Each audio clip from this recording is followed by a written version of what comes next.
Yo, what's going on everybody? My name is Brady, aka Beastmoon, and today I'm bringing you the ultimate Spellement guide. In Wizard101, why do we need Spellements? Why is it important? Getting more Spellements allows you to upgrade your cards into either more powerful effects or to be able to deal more damage overall. So for example, we look at Fire Elf here. Fire Elf has two paths. You can either take the top path for a little more initial damage, or you can take the bottom path. It places a dot and then it clears two shields for another dot. This is just one example. There's many different types of Spellements in the game and I'm going to be covering all of them right here. We're mainly going to use fire as our example just to cover everything, so let's get right into the video.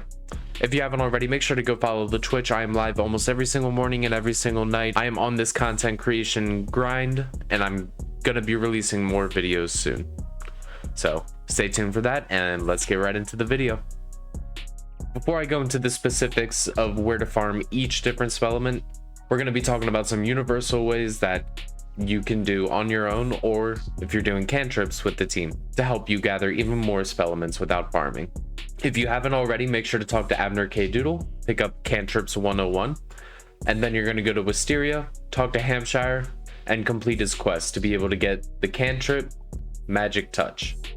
Once you have the Magic Touch cantrip, you and two other people will be able to cast Magic Touch on a cantrip ritual chest, and once all three people have done it, an explosion of Spellements will pop out for that specific world. The worlds you can do this for are Marleybone, Mushu, Dragonspire, Celestia, Zafaria, Avalon, Azteca, Chrysalis, Novus, and Wallaroo. Be wary though, Magic Touch does cost 5 energy, so you will be able to only do this 26 times on each character if you have no energy gear. Another thing you can do on your own is using Elemental Retriever or Spiritual Retriever at the cost of 40 happiness of your pet every 5 minutes. For example, when using the Elemental Retriever pet talent, first you have to unlock it, and then every 5 minutes when you open a chest, your pet may find Fire, Ice, or Storm Spellements. And same goes for Spiritual Spellements, so Myth, Life, and Death. Again, this triggers every 5 minutes for the cost of 40 pet happiness, so it's a little time consuming, but this is good to do whenever you're in the middle of a run. Now let's get into the rank 1 Spellements.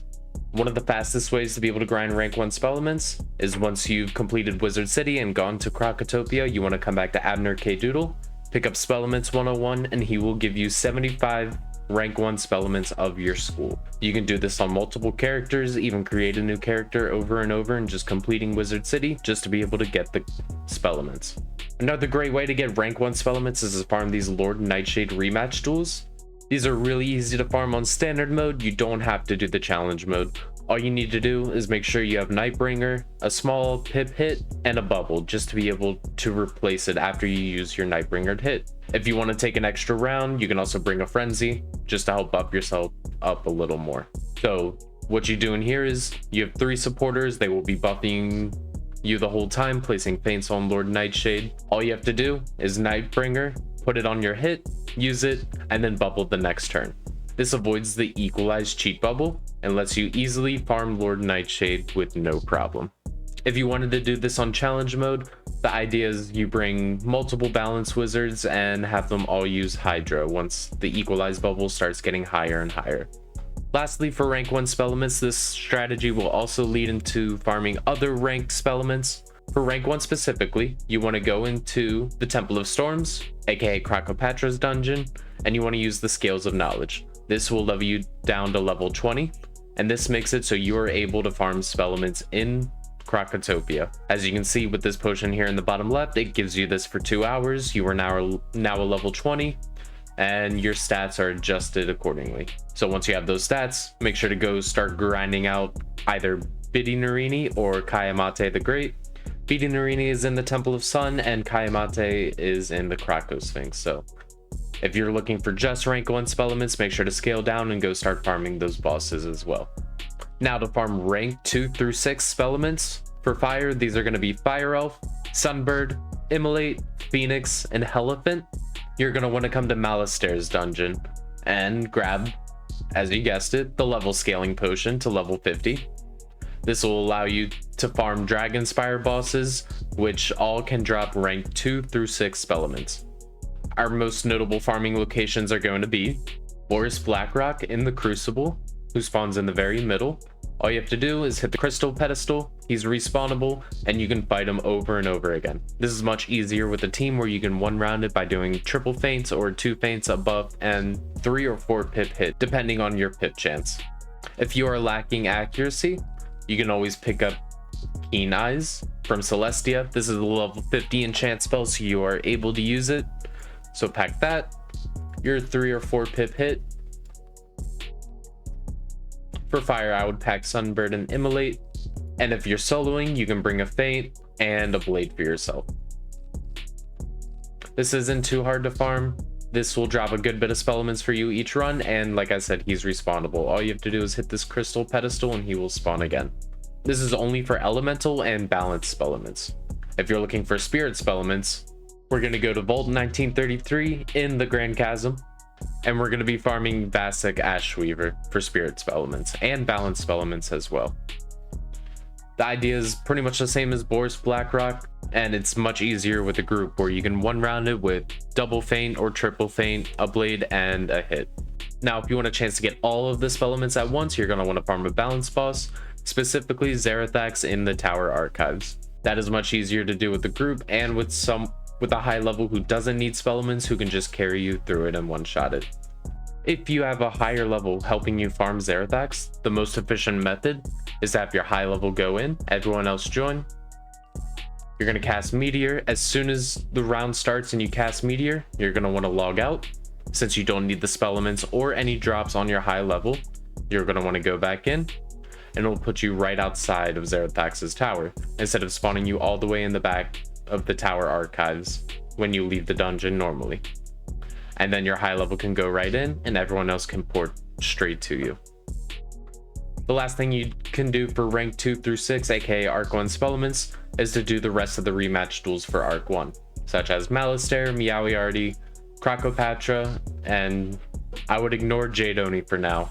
Jadoni is much tougher and still a little bugged at this point. As we lead into the Arc 2 Spellements, you can also do the same thing with the rematches and farm these rematch duels. Specifically, Morganth is one of the easier ones, and so is Pendragon. You can farm all of these on standard mode. You don't have to do challenge mode, and you will still get Spellement drops and reagents to be able to craft Wastelander gear or Skyfarer gear, depending if you're doing Arc 2 or Arc 1. Now, for farming Arc 2 Spellements, you're going to want to come to Morganth's dungeon, hit the Scales of Knowledge, and scale down to level 100. With that, you can either stay here and fight Morganth for Spellements, or we can do my favorite. Right outside of Shadow Palace in the Hive, you can come to the Chamber of the Orb Weavers. I highly suggest a full group to be able to one-round this almost consistently. All you have to do is go in and fight Archmagus Lorcan. As you can see, he's just a solo boss right now. If you one-round it, you don't have to worry about any minions. If you somehow failed a critical or you don't have the ability to one-round Lorcan, this will take multiple rounds. Bring a backup AoE hit just in case. Generally, you're going to want to hit with your 4 or 5 pip school hit. With that, all you need is 3 feints, and you should be able to one-shot him on a storm. Now, for Arc 4 Spellements, since there are no Arc 3 Spellements as of this current time, what I highly suggest is going through your quests and side quests in Novus and Wallaroo. This not only gives you Spellements, but completing all quests will give you a gold key, and you get a majority of your Spellements just by doing these quests. Make sure to fight the world bosses and any other important endgame bosses that have these drops as well. Since you will be farming Aeon gear and Wallaroo gear, you should have no problem obtaining these Spellements and should level them up rather quickly. And again, for all the worlds listed before, you can go do cantrip chests, which are much more efficient for farming specific Spellements in that specific world. Now, when it comes to lore spells and gold key boss spells, I have a gold key guide on YouTube that you guys can watch that'll explain more in depth on how to get all of the gold keys and which bosses to farm for which Spellement. Be sure to check that out. I'll leave it in the description and I'll put it in the card at the top right of the video. These spells are going to be a little harder to grind just because it does require gold keys. If you do have a guild and you have raids unlocked, you can always come to Gwyn Fellwarden and craft a key to farm these gold skeleton key bosses. The 2-hour ones will require 10 keys, as the 1-hour ones require 5 keys and a little bit of Azoth to use. But you can get multiple groups farming with this, and this will be the most efficient way of farming these skeleton key bosses. Last but not least, we have Beastmoon Spellements. Doing Beastmoon will grant you Spellements for each school for spells such as your Golem, Naphtha Scarab, Inferno Salamander. These are one of the harder ones to grind. Make sure to grind out your Beastmoon, it's very important. And if you don't know, make sure to also do your Beastmoon gardening for specific schools. Those can also drop Spellements for you as well.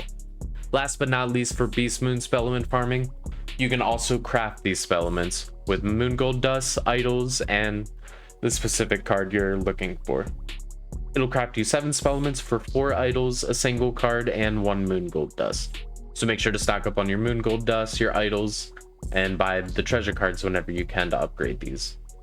Last but not least, something I look to put in the honorable mentions is if you have a guild who's raid ready and doing raids, you can also do raids for Spellements as well.